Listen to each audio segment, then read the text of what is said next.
We say, why? I wish I would have thought of saying it that way.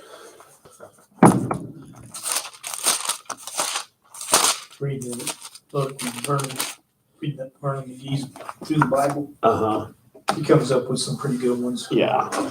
He's kind of a down to earth kind of guy, which I like.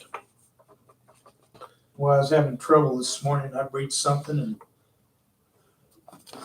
that does not make sense. So I go back and read it again. I ended up reading this one 4 times before I finally got what it meant. And I don't know what, my eyes were dancing around on the page or something. I have to, sometimes I do that and I have to read before and after, hoping the context of it will point me to where I need to be thinking.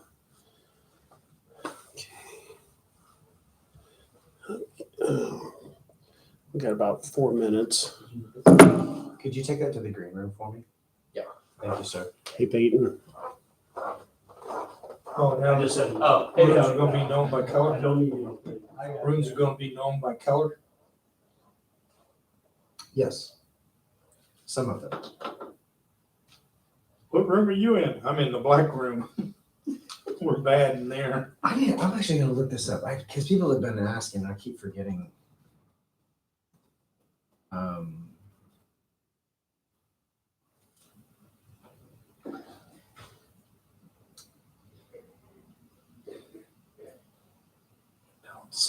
Decaf is not very good today.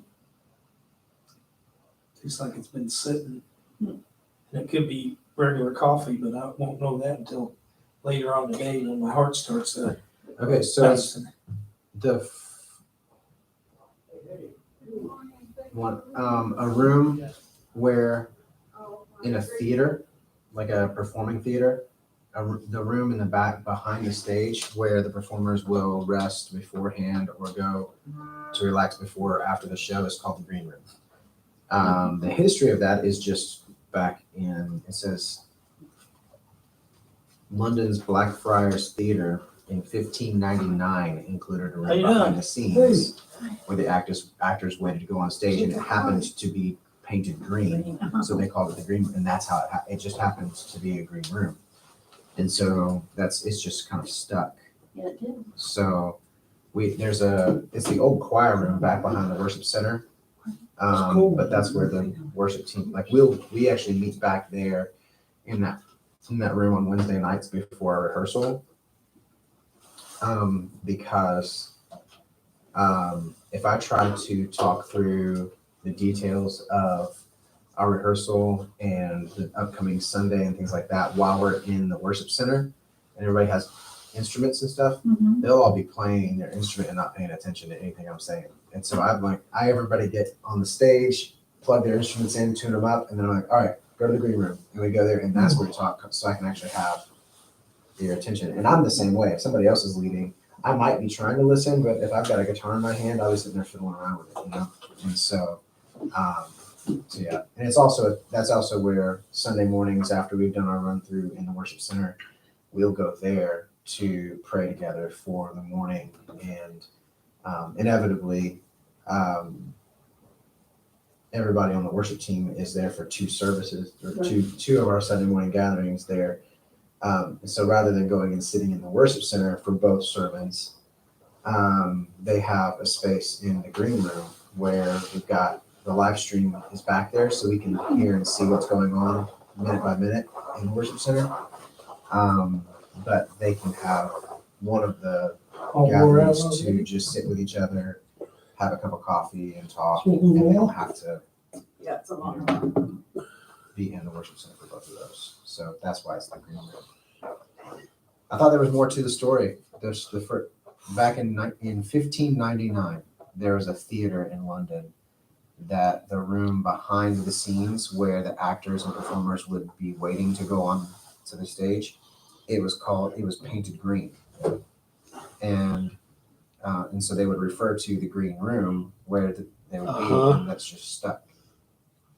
See, the little things we learn. So now we call the green room a room that has no green in it. You're kidding. I think you need to repaint it. It did have a green wall when we were doing some filming. They use green screens. That green is so obnoxious though. Oh, yeah. So one of the first things I did when I was here was get rid of it. I was like, paint over that thing. It's so loud. The story, the history behind the green room reminds me of a story I'm sure you've heard when a daughter was cooking a ham, or I think that's what it was, and she would cut off both ends and put it in and cook it, and so finally someone asked her, "Why do you do that?" And when she asked her mom, "Why do you do that?" and her mom says, "Well, when I asked Grandma, your grandmother, she didn't have a big enough pan, so that's why she cut it off both ends." But then they kept doing it, not knowing why she did it, Right. because that's how they thought you did that. And, fix that particular ham that way, or fix that ham in that particular way. Yeah, it's funny what we just carry on without thinking about it. Okay, we may have others joining us here in a minute. Thank you to those of you who are joining us online. Couple things. Well, one thing, we need to be praying for Ken and Barb's son. He's 47, and they found out yesterday he's having open heart surgery in Maryland today or Thursday, tomorrow. So that's kind of scary news to get at a last moment time and can't get there. We have left our phones each on right now. That's fine, So yes. I apologize for that. No. But I'm waiting We- to hear. Yes. So he's out. So do you know, is he having like 2 bypasses, 3 bypasses, or they don't know till they find out? They couldn't do bypass. They're going to do a bypass of some sort, but he's 70 blockage in one area. I don't know. I Right. didn't understand, and I was in the car and Sure. Yeah. Trying to get stuff as you're was driving. not able to write things down. I know there's at least a 70% blockage, a 40% blockage, and a 30% blockage. And they could not put stents in. And he was in one hospital facility not too far from his home. And then they transferred him. The procedure was at 9 yesterday, and by 11:30, they were making the arrangements to transfer him to the University of Maryland, Baltimore Hospital cardiology emphasis, and the cardiac unit there, which just happens to be in the back door of Camden Yards, Okay. if Oh, I looked it wow. up right. Yeah. Well, it sounds like he's where he needs to be and very capable place to handle what he's got going on. Yeah. He's the dad of 3 teenage girls. Oh my. Yeah. We're talking 8th grader, junior in high school, and a senior in high school. Oh wow. His hands are full anyway. Well, but I think of all the times in the recent years, he has been refereeing field hockey games and running up and down the fields. Wow. And he's not in the greatest of shape, but he's not, He's not the other way either, huh? no, he's not. Yeah. And it just was a shock to us that it's gotta be open heart. I just. was And it surprised. never seems like there's a rhyme or reason for, again, not the greatest health, but not at the worst end of it. During this COVID, we've all heard stories and known people. My mother-in-law, who was 89, got it. We didn't think she was going to make it. She did.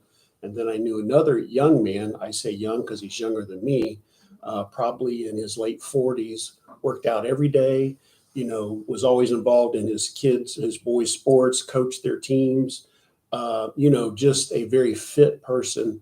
He got COVID and he did not survive. It's just so My son scary. in Texas lost his mother-in-law last January to COVID. Yeah, She it's, was 72. Thought I was gonna lose my brother. Stephen, you and the family, Go ahead, Bill, I'm sorry. I'm sorry, I can't hear. I You was can't hear. saying I thought I was gonna lose my brother, but he made it through it. But Yeah. it's still a tough road for him right now. sure. Yeah.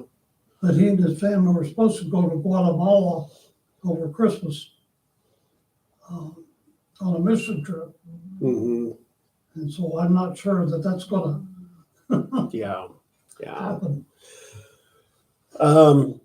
We're going to pick up where we left off last week in 1 Corinthians chapter 9. My hope is today's our last time together. We're going to be taking a break for, Thanksgiving's coming, Christmas is coming, people's schedules get ramped up.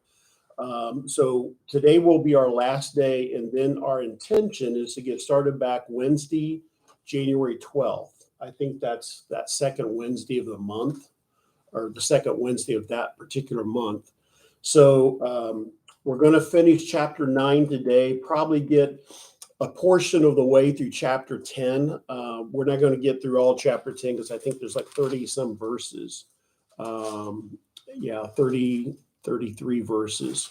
So I'm sure, but we're going to pick up verse 19 of chapter 9, and let's refresh ourselves. In chapter 8, addressing the Corinthians now about this eating food that has been offered to idols.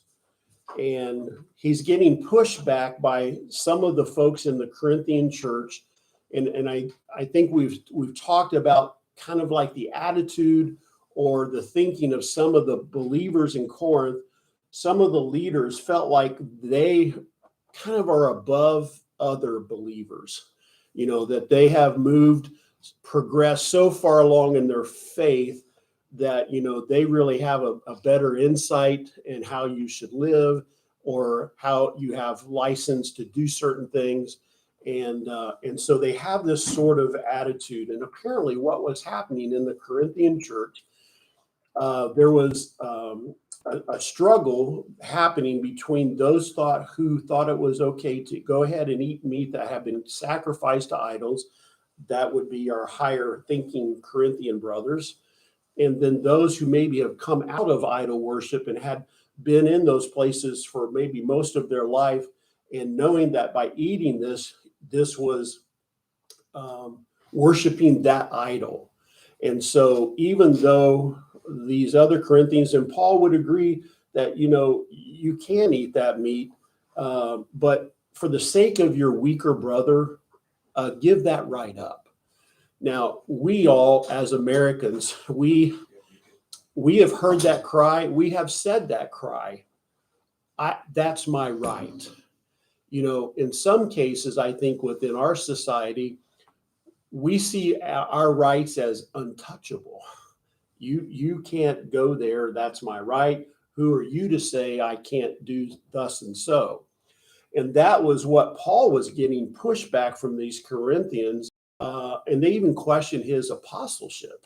Who do you think you are is basically what they're saying. And Paul decides to tell them who he is and does.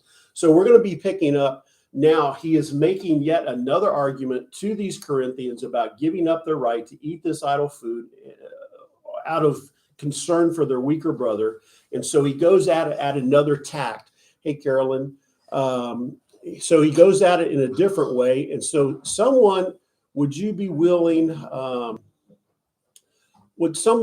to read verses 19 through 23 in 1 Corinthians chapter 9, verse 19, through 23? Any volunteers? Okay, Barb, thank you. Even though I am a free man with no master, I have become a slave to all people to bring many to Christ. When I was with the Jews, I lived like a Jew to bring the Jews to Christ. When I was with those who followed the Jewish law, I too lived under that law. Even though I am not subject to the law, I did this so I could bring to Christ those who are under the law. When I am with the Gentiles who do not follow the Jewish law, I too live apart from that law, so I can bring them to Christ. That I do not ignore the law of God, I obey the law of Christ. When I am with those who are weak, I share their weakness, for I want to bring the weak to Christ. Yes, I try to find common ground with everyone, doing everything I can to save some. I do everything to spread the good news and share in its blessings. Thank you.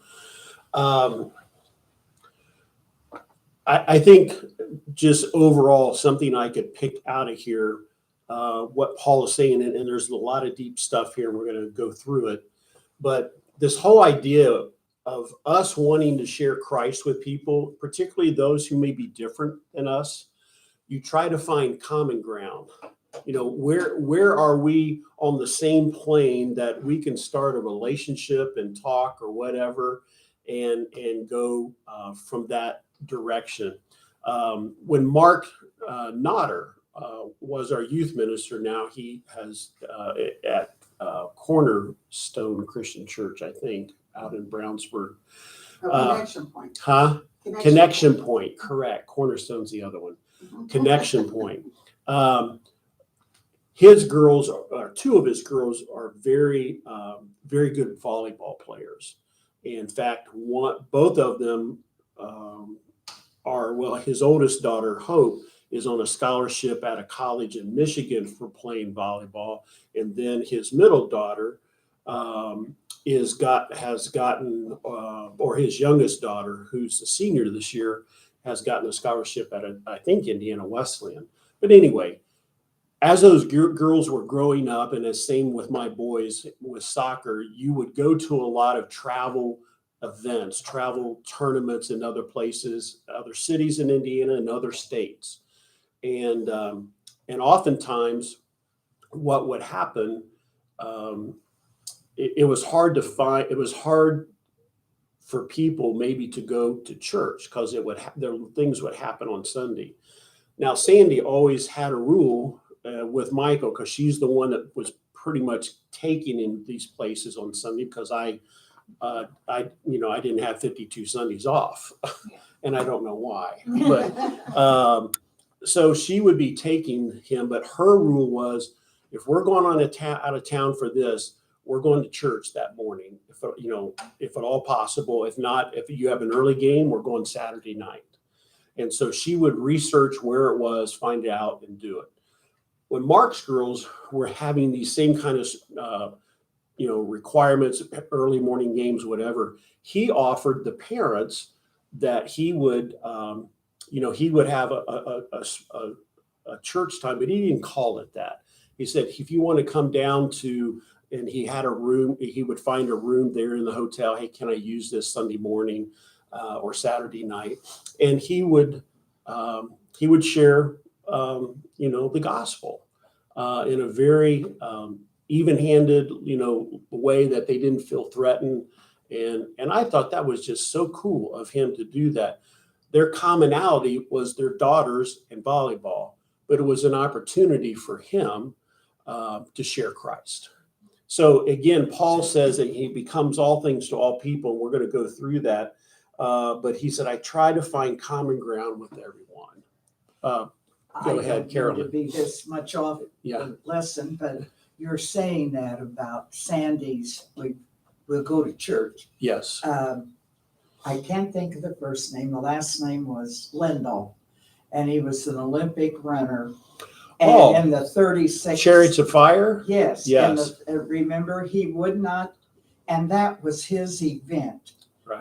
fell on a Sunday, and he said, he was Scottish. Yeah. I can't Yeah. do that. So he went to a shorter race, not his forte. Yes.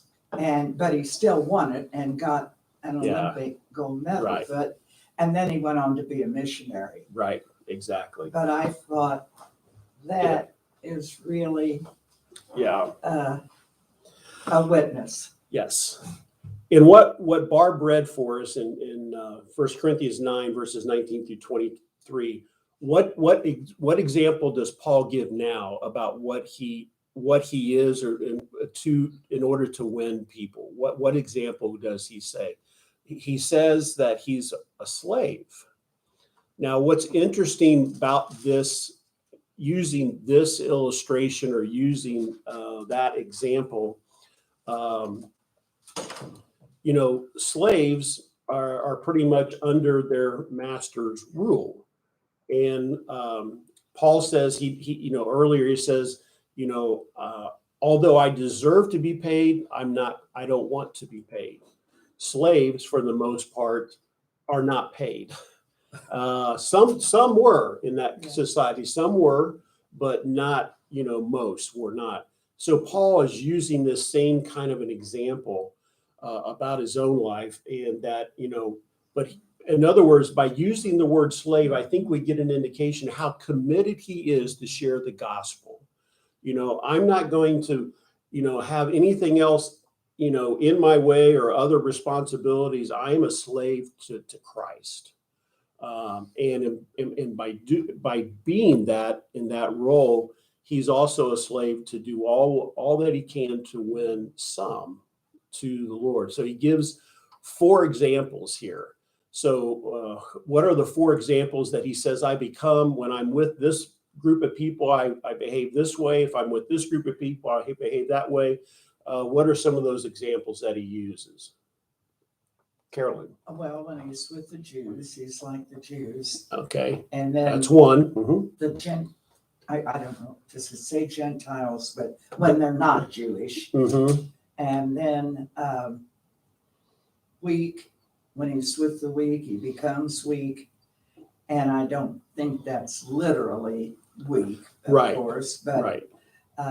I have become all things to all people. And I left one out, didn't I? Well, one of them's kind of together. I think when he says he's with the Jews, he's, he behaves as a Jew. And then he says when he's with those who observing the law, who follow the Jewish law. So apparently he's had two different Jewish kinds of people. Jews. Maybe some weren't observant of the law, some were. And then, as you said, Carolyn, as with the Gentiles, and then certainly this whole idea of if I perceive a brother as weak, then I become weak in order to him. Go The ahead. second group might also be Gentiles who follow the Jewish law, Hmm. right? Oh. When I'm with Jews, I live like a Jew. When I'm with those who follow the Jewish law, like Gentiles who follow the Jewish law, I follow the Jewish law also. But then when I'm with Gentiles who did not follow the Jewish, that's where he makes the differentiation. Mhm. Good insight. Yes. So, in other words, he's giving an example. He refuses to exercise his freedom in each of these situations, and he is hoping against hope that those Corinthian brothers will see the connection, and that in order to, to reach out to their weaker brothers and sisters and maybe even win them to Christ, that they will give up their right to eat this particular kind of food, this kind of food that was sacrificed to idols. But he's going. What's interesting, he is making this argument from chapter 8, chapter 9, and he also goes through chapter 10. So I don't know how successful he's being. Ken. In Matthew 5:17, Jesus says, don't think I came to abolish the law or the prophets. I did not come to abolish, but to fulfill. Mm-hmm. And so he still held to the Jewish law. I too lived under law, even though I'm not subject to the law. It sort of is like I'm living with such great freedom here, I don't even follow the law. And that's not what he's saying. He meant that, talking to these Gentiles, they do not have the law. That's not what they grew up with or whatever. He means when he says they're not the Gentiles, they're not under the law of Moses. That they're not doing that.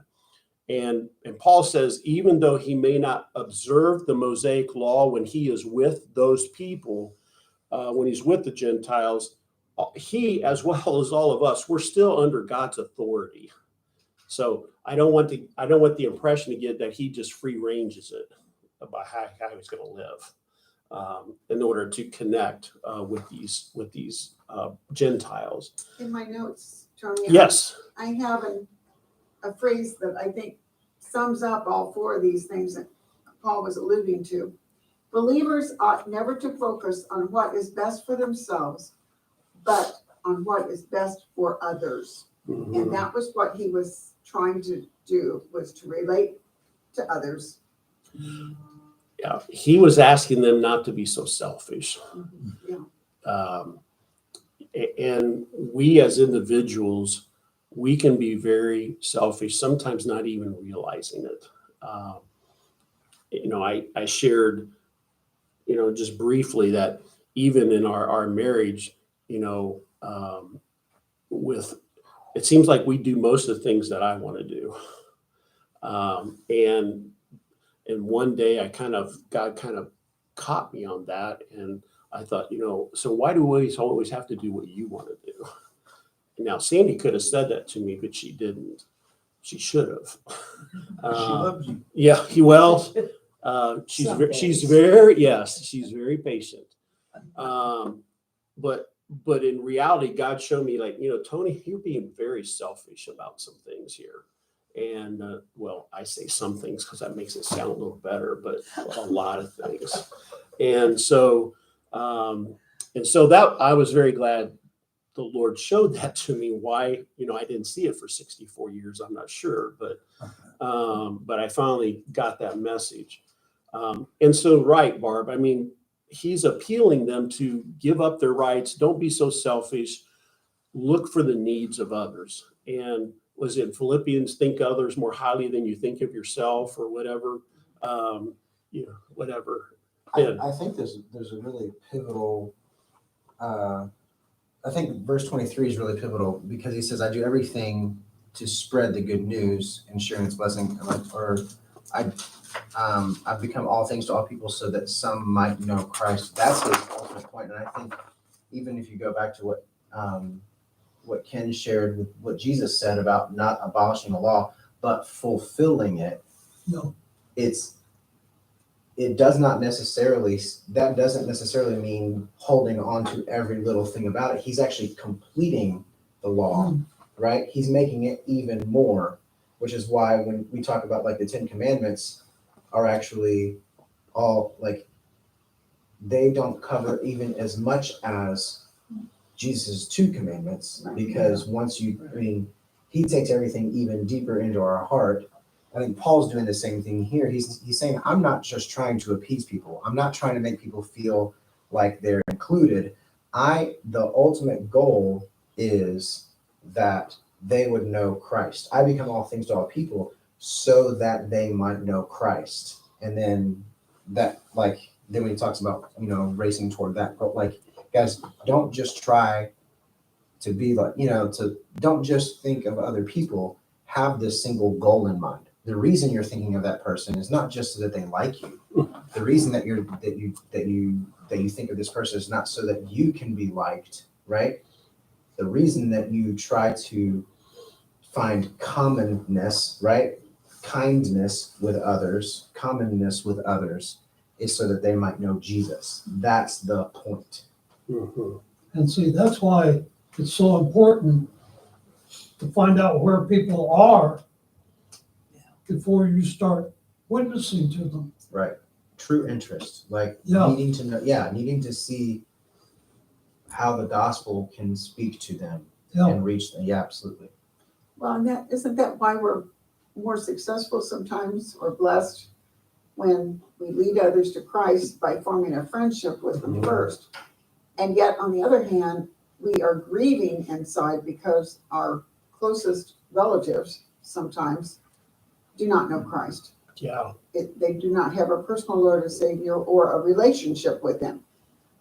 They've fallen away through the years or never accepted to start with. But they have known us forever. Mhm. Therefore, they don't want to hear from us. That's true. They just turn the faucet off. Yeah. Sandy's dad passed away this past year. And, in all the years that, we've been married and stuff, his lifestyle was not of such that included church. He would rather be on a golf course on a Sunday, and oftentimes was, or even through the week. He just loved golf. But he just did not have that. I just wondered, did he ever know Christ? Did whatever, but we just never talked about it because he just seemed just not interested, even though he knew that was kind of the focus of our life. And so, I prayed about it and I thought, particularly when his health was going downhill, I said, we've got to talk to him. And so finally one day, when we were there kind of watching over him, kind of caring for him and doing stuff, he was still at his home at that point. I just sat down and I asked him, where, I said, I don't mean this to be, intrusive or whatever, but, do you, have you ever had, faith as a part of your life in your early years or whatever? And, do you know who Jesus is? And I was all ready for, hard pushback from him, but that's not what I got. And he began telling me that as a kid, they started going to church and he said, basically they got turned off, or he was, even as a young boy, he remembered they started going to this church, were going pretty regularly. But he said the minister was always asking, because his dad was a pretty talented guy, electrician, was able to do a lot of other things. And so the minister was always asking him to do stuff for the church, and maybe even for himself. I kind of got that impression, but he never offered to pay. He never offered to do that. And he, seeing his dad, Glenn, saw that as him taking advantage of his dad and whatever, which he was.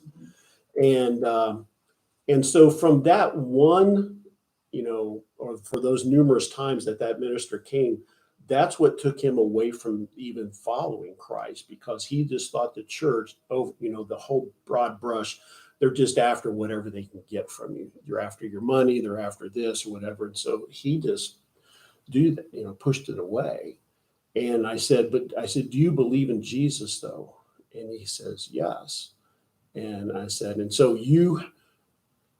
I said to him, so you've accepted Jesus as your Lord and as your Savior?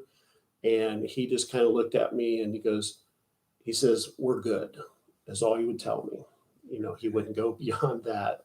But so I think, as you say, Barb, those that are closest to us are sometimes the hardest to reach, because sometimes they have preconceived ideas who you are and what you're going to say. And, I've heard relatives on my side and Sandy's side, they think we are, I've heard the term that we were stuck up, and, we think we were better than them. And I know we try to guard against that whenever we were in family situations. But Well, and I think that's why these upcoming Thanksgiving holidays are difficult for some of us, because we've got the family there that we've tried to model for, sure, and it doesn't always work out, but that's their opinion. yeah. You were saying. Basically the same thing that Barbara said. Who knows us better than our siblings, our parents, nieces, nephews, Right. children? And, you go to witness to them and they think, well, I remember what Yeah. you did or what you said. And They know the real you, Yeah. that kind of a thing. so better to witness to those that don't know you so well, Yeah. I guess.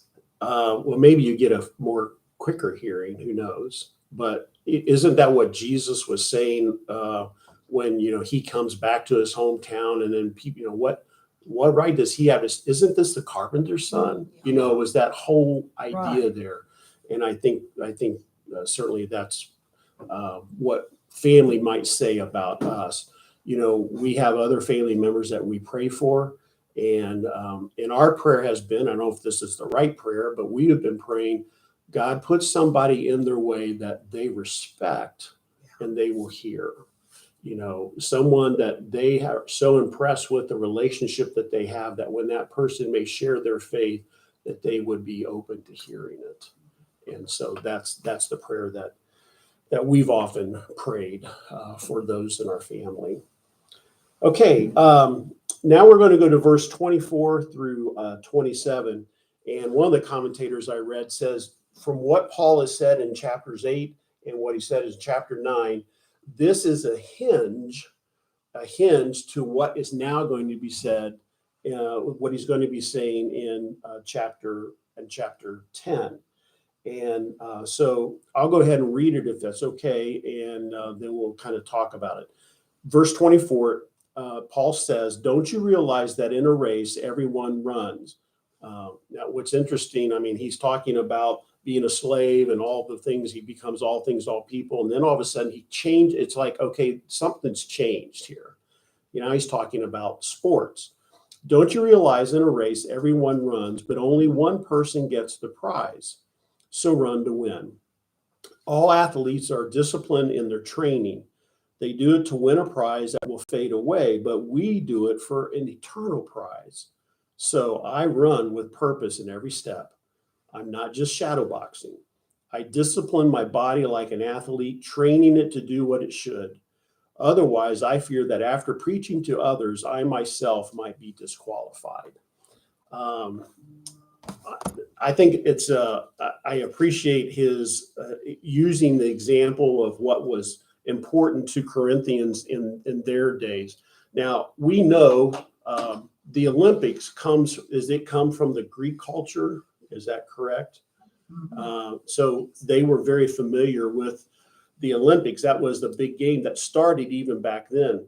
In addition to where Corinth is located, they also had games every 2 to 3 years called the Isthmian, Isthmian, because there was an isthma, a landmass that was there, the bridge that brought two parts of a country together. And so they called it the Isthmian Games. I'm not even sure I'm saying that correctly. And so they were familiar what people had to do to, to prepare to compete in those games. And in order to do it, oftentimes they had to give something up. If a person that you know is a highly trained athlete in some area, what kind of things have you heard they give up? Oh, some of their foods, for one thing. Yeah. I've got a friend who is very competitive, like Tour de France type level riding bikes. Now he's never ridden in it, but he's to that level. I mean, and so he watches every little thing, and his bike has it's got a certain weight, it has these certain tires. I mean, he wears certain clothes. So that's not really giving up a lot, but he doesn't eat certain things when he's riding and those kinds of things. I can remember in high school, I would see, Ken, Bill, or Ben, did you ever wrestle? Were you a wrestler in high school? Yeah, it was. Okay. Yeah, how your brother did? Yeah, you guys are crazy. I mean, because if you did not meet weight, you have what do you call it, meet coming up? Yeah, you'd be in the sweat box sweating. Yeah, I mean, I would see guys, friends of mine, on summer days wearing, sweats and whatever and running because they had too much weight, and weigh-in was going to be coming later that day. And if they didn't make it, then they couldn't compete. And so they, maybe they didn't give up as much as they should have the week before, and were eating and stuff. But, athletes do certain things in order to compete and be at their best and their highest. Ken? Our granddaughter in Maryland has a scholarship to a college in South Carolina Mm-hmm. for the triathlon. Oh, wow. Yeah, She's high. She is, wow. she's crazy. She's very focused because they run, swim, and bike. Isn't that a part of it? The big thing, yeah. Yeah. So, I mean, what training? I mean, I have another friend who does that too. He's a triathlete, and just, the time he commits to that, the hours he gets up so he doesn't take time away from his family, to run, to practice. And he has a full-time job too, that kind of a schedule. So Paul uses this example about being an athlete, and they want to do it to get the prize. for us as believer, what's the prize? The crown. It's, you know, to enjoy what Christ did for us, and have eternal life with him, and to enjoy what he did for us, by resurrecting from the dead. Do you think that's what he's talking about right now? In here, Mhm. I think to some degree, yes. Okay. What's your insight? I think he's talking about winning others to Christ. Okay. He's talking about what would you give up to win others to Christ. And then he even says, I discipline my body like an athlete training to do what it should. Otherwise, I fear that after preaching to others, I might be disqualified. He's saying that, I think he's saying everything, even looking at, he says, I run with purpose in every step. I'm not just shadowboxing. I don't think he's changed his thought here. I think it's congruent. I think he's still saying the same thing. I think he's saying everything I do is so that others would know Christ. I'm not shadowboxing. I'm not just going out and, I'm gonna follow the law now. Mhm. Oh no, now I'm gonna do this over here. He goes, no, I'm living on purpose. When I'm with these people, I live this way on purpose, so that because I'm running to get this prize of everything I do is so that some might know Christ. Right? Okay. I think it's all congruent. I think it's all in line, and he hasn't changed his thought pattern. I think he's still preaching the same thing. And I think that's good insight. I also take it when he says, but we do it for an eternal prize. The eternal prize that others would be in the kingdom. Okay. I could see that. And yeah, in good insight. What about the rest of you? I think it also means, according to my notes here, they're not my own words, but someone else's, Christians must submit to the daily discipline of obeying Christ. And that's the hardest part, is to be consistent in our lives, that we reflect Christ on a daily basis. And yet sometimes anger arises in our thoughts or in our actions, and we so easily get on that slippery slope, even as believers, and have to repent and ask forgiveness and the whole gamut all the time, because we are not, as we strive to be Christ-like, we're still not going to be perfect. So Mhm. we fall down and then we get back up. So And it's what Paul is saying here, and what Ben said too. We have these people that we're wanting to bring along to know him. And so that whole obedience thing is, sometimes what we do or what we don't need to do has an effect on where they are as far as coming to him. exactly. And, it's like, I think what you said, Carolyn, our families, they know us, and they said, well, I remember when, they're very quick to point out where we haven't been running that race in the way we should. Well, the other thing, his brother in particular, he has only one sibling, and he constantly, because of the small townness, I think that he sees people doing things on Sunday and looking holy, and then he knows how they live the rest of the week. And so his argument against going to church for years has been the hypocrisy of Christians. Yeah, And, I'm sorry, I can't speak for all of them. right. You know. Yeah. And I think we've all heard that from Yeah. friends Oh, or yes. family or Yeah, that's whatever, Just one of the pat answers we hear. or, the whole, like, if I come in, the church walls will fall down, that kind of a thing. Yeah. Anne said here, I think that is part of it too. I remember reading somewhere that Paul had come under criticism for being different with different groups, and even defended himself that he was not a Roman spy in the Christian camp, but truly converted. And so, Yeah, Paul got a lot of pushback, probably even because what he says here, that he was finding that common ground in order to win them to Christ. Wasn't it Paul that calls out Peter for something about Mhm. how, was it about, Well, Peter, when he was in the Jewish community, went back to the Jews as opposed to keeping his Christianity up front. And Paul called him on it because he said, "Hey, you're not doing what Christ would have you do." He kind of embraced again living as a Jew and all of that, I think. You know, one of the things that, as we're going through here, makes Paul's writings so hard is he is highly intellectual, number one. But number two, he seems to jump around. If you think about Romans, you think about 1 Corinthians, he goes on one thing and then goes to something else and then goes back Mm-hmm. to the other thing.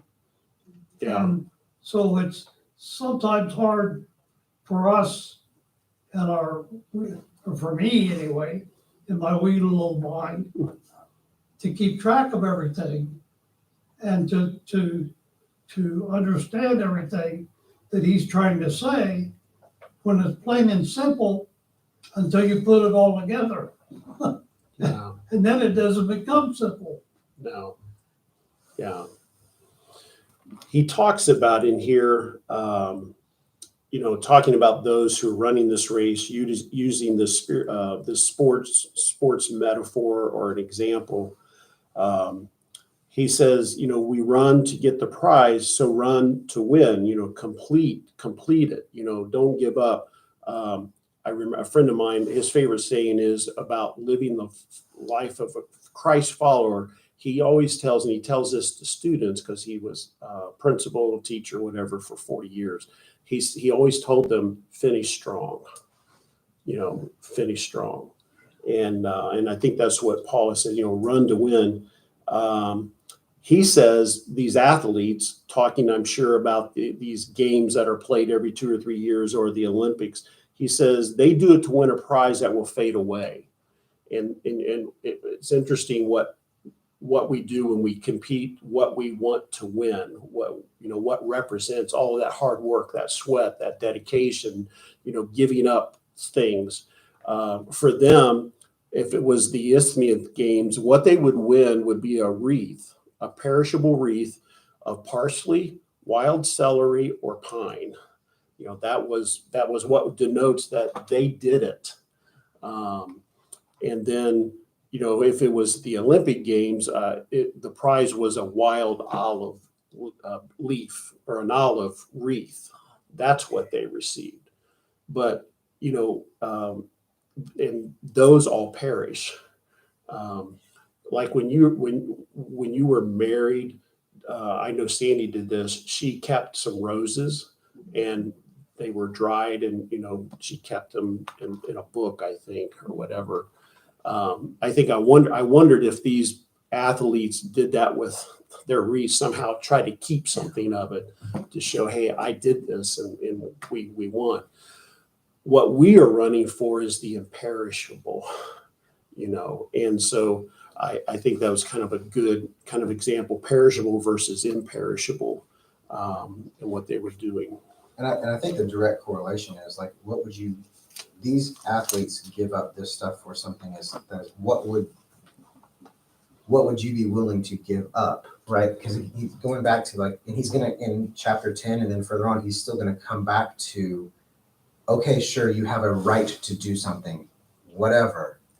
Why is it always about you and your right to do something? He's saying these athletes have rights to eat whatever they want, to sleep in, but they choose to give up for a prize that, like you just described, is perishable. I'm asking you to give up something because it's a stumbling block to other believers. I'm asking you to give up things. I'm saying, yeah, you got the right to do it, but why wouldn't you give it up for this prize that is imperishable, that is eternal, right? Of more lost people brought to Christ, right? It's, why wouldn't you what would you give up if this Yeah. person gives up, you know, the drive-through, and they give up, you know, like eating all these, Chocolate these cake. meals and whatever, right? If they give up free time to just do whatever, and they're disciplined to doing it, like, wouldn't you give up something that probably isn't even that extreme, but for an eternal goal or an eternal prize? Yeah. You know, we get hung up on what we deserve and what we should get, and he's going, you know, be disciplined. You know, when you hear, So others might know Jesus. yeah, I mean, amen. You hear of like some of these Olympic athletes and, you know, how, you know, they win gold. And of course, when they're, you know, the media is doing the Olympic coverage or whatever, they give you little background stories about each of them and, you know, where they come from. And then you hear from some of those athletes, you know, I gave up my prom. I've never been, you know, to my high school, you know, but a few times I have a tutor with me. I mean, it's just like they miss some important, at least when you're that age, deemed very important things, but they give that up in order to achieve or to compete, you know, maybe not even achieve, but to compete at that level.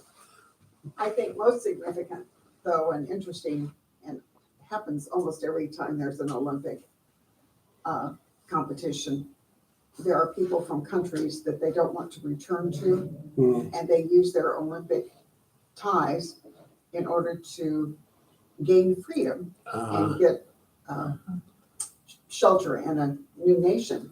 But they not only have given up their country, but they've also left behind their families that might be persecuted because they have in turn left.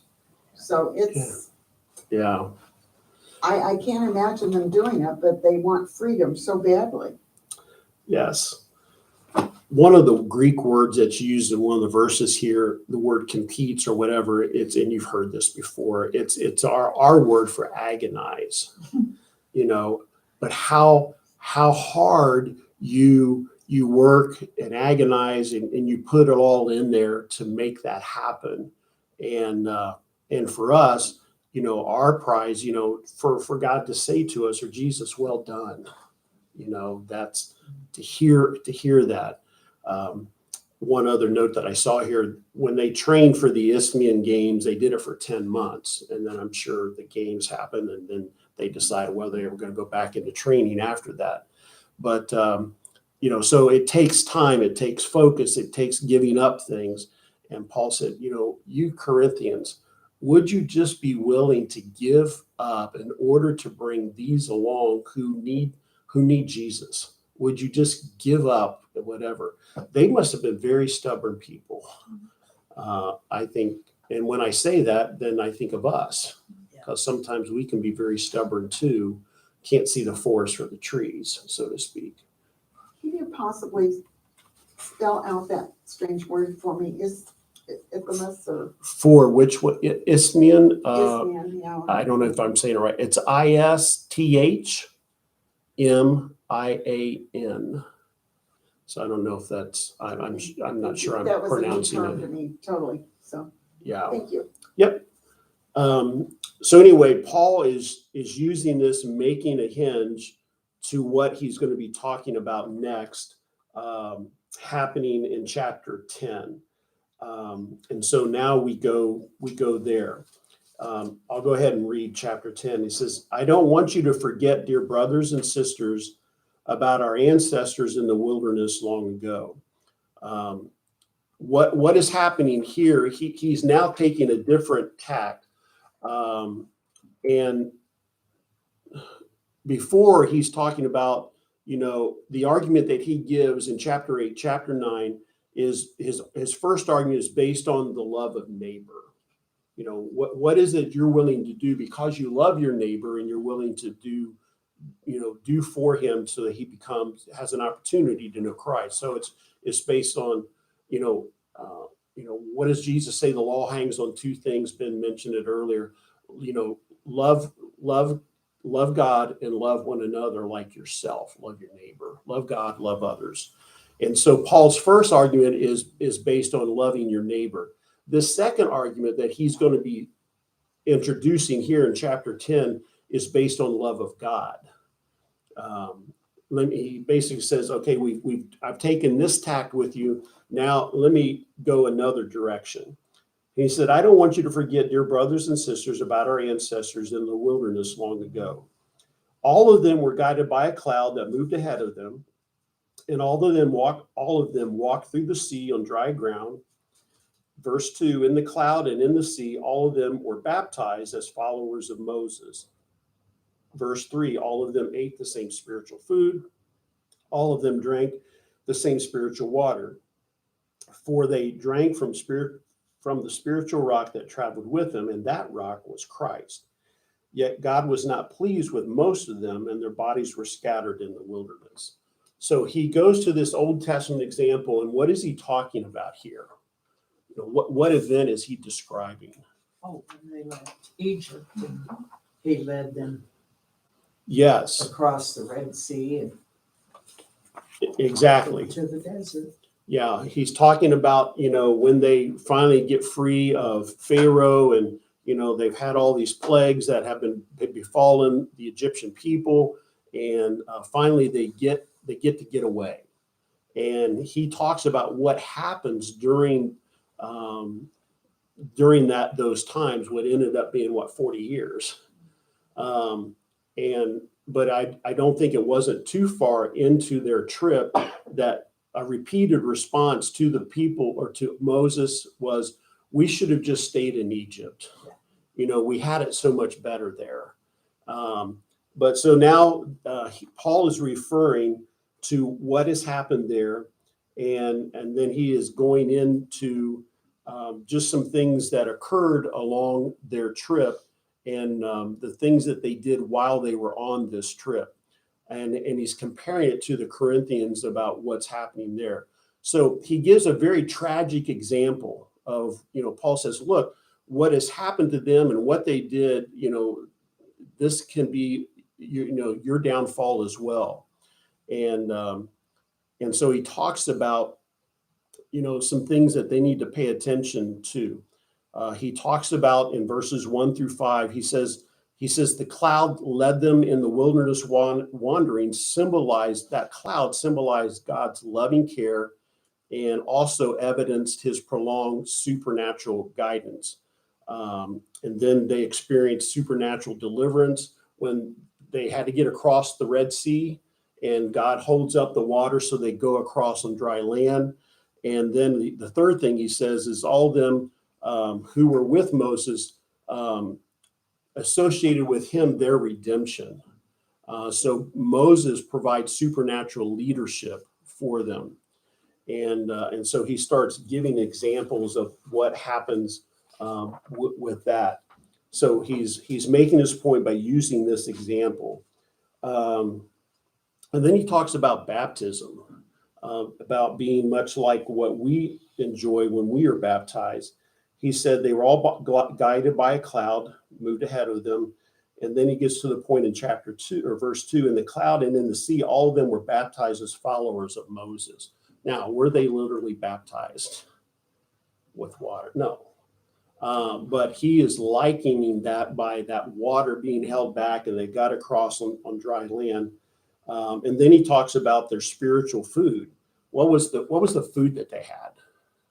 Oh, those little It was that manna. Manna. Yeah, that kind of manna that rained down. And they had it for so long that they complained about that. And they said, why don't you give us meat? And I kind of take it when he brings in the wind and brings in the birds or the pheasants or whatever. I sense God saying, you want meat? I'll give you meat. And they have so much of it, and then they're sick of the meat. But he says in 40 years, wouldn't you get every day, same old birds, same old yeah. And I bread think, or whatever. yeah, manna and that's a good thing. How we can complain about the things that God has given us, and we don't think he's given us enough. I liken it to for years when my boys were young and they were going to elementary school and stuff and junior high. My job, Sandy and I did, you do different things to keep the family going or whatever. My job on Sunday evenings was to make all their lunches for the week. And I always made the same thing. and I don't know why this never hit me, but, you know, I would make, I don't know if it was peanut butter and jelly or ham sandwiches, whatever. I did the same thing. And so they would come to me once in a while and say, can't we just eat at school today? Can we just have that? And of course, to do that, that was going to cost money. And I said, no, we can't, you know, I don't know if I said we can't afford it. I said, no, we're not going to do that. I've already got your lunch. And so then they would try to go to school and trade it. But that didn't always work. And then later, as they become adults, Michael tells me one time, he says, you know, remember Dad, when we come to you and ask you that, you know, can we, you know, eat lunch at school, and you tell us no, because we don't have the money or whatever. He said, well, before we would leave for school, you didn't know this. We go back into your closet, because I had a change thing where I kept change. He said, we go back there and we get the money out, we get it anyway. And, you know, he just said, you know, so it was okay, Dad, we got it taken care of.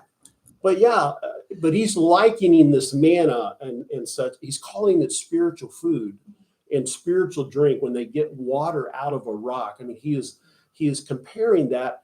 I think he is comparing it to this whole thing of spiritual food and spiritual manna. He's going to be making the comparison to even like our spiritual food. And what is that? The Word of God, yes. And also, I think even us taking part in communion, I think there is a kind of a likening that happens there. And of course, talking about our baptism and such when we come, you know, to follow Christ. And so he's giving this example of what is happening as they make this journey. And he says in verse 6, he says, these things happen. Okay, let me back up. It says, yet God was not pleased with most of them, and their bodies were scattered in the wilderness. What happened on this journey? Oh, they built the golden calf, Yeah, but they were complaining, disobedient, and anyone that was over a certain age died. Yeah, They yeah. didn't inherit the promised land. And what did you say, The Diane? ones that did this Yeah, were not to make it to the Yeah. promised land. yeah, they didn't. And good point. Actually, wasn't there only 2 out of that group that makes it? Aaron, We have, was it Moses. Caleb? Was that right? Joshua, Joshua? Yeah. And they make it, but all those others, they die out there. Someone has, Moses, yeah, and that's what Diane said too. Even Moses, their leader.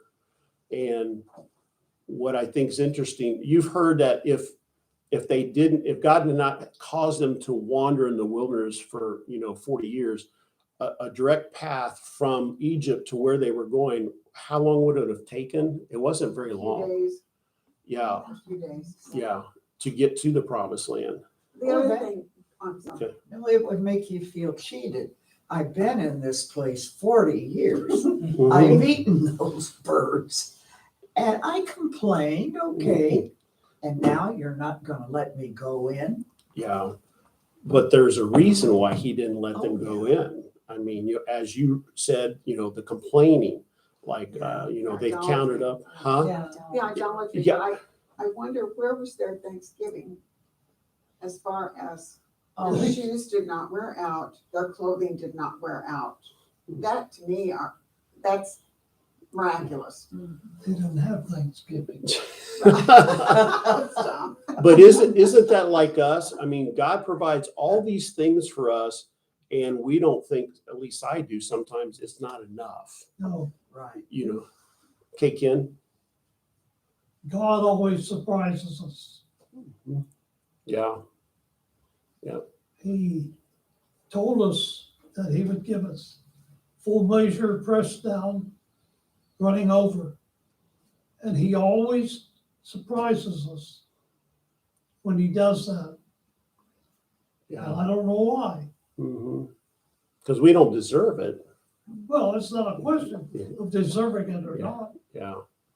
It's he loves us that much. Out of his abundance of love for us. It's like what you do for those of us who have children or grandchildren. I mean, sometimes it's crazy what we do for them. And, spoil them or whatever, but we do.